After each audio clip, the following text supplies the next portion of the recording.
April 21. The Key to Radical Love.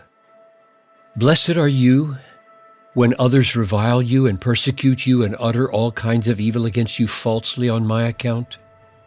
Rejoice and be glad, for your reward is great in heaven. For so they persecuted the prophets who were before you. Matthew 5:11 and 12.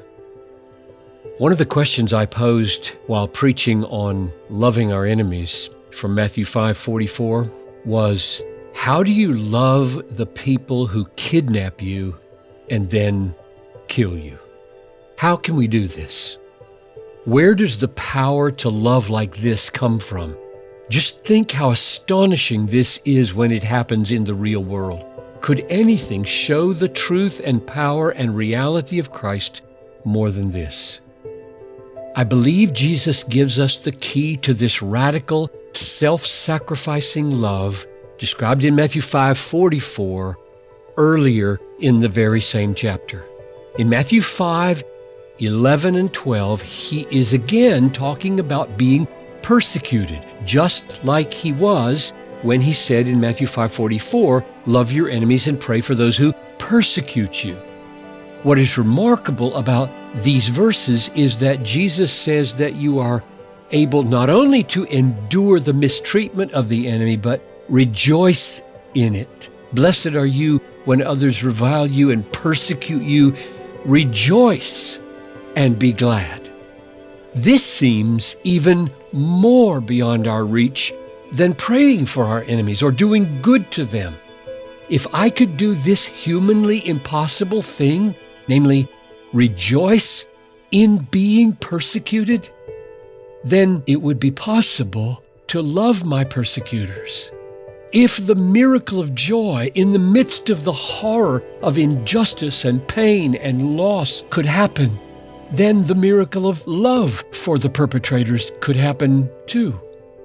Jesus gives the key to joy in these verses. He says, rejoice and be glad, for your reward is great in heaven. The key to joy is faith in God's future grace. That is, being satisfied in all that God promises to be for you.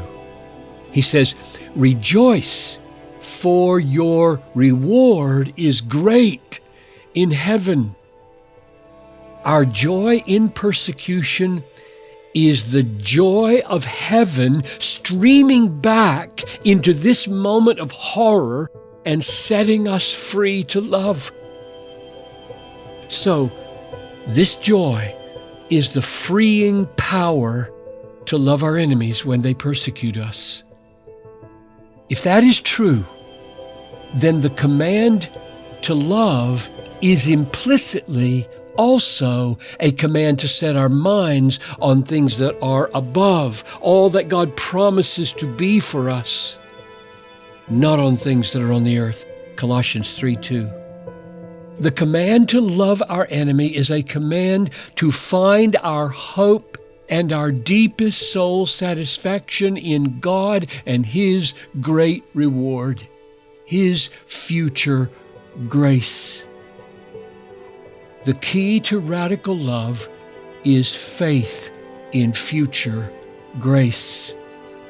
We must be persuaded in the midst of our agony that the love of God is better than life. Psalm 63:3. Loving your enemy doesn't earn you the reward of heaven. Treasuring the reward of heaven empowers you to love your enemy.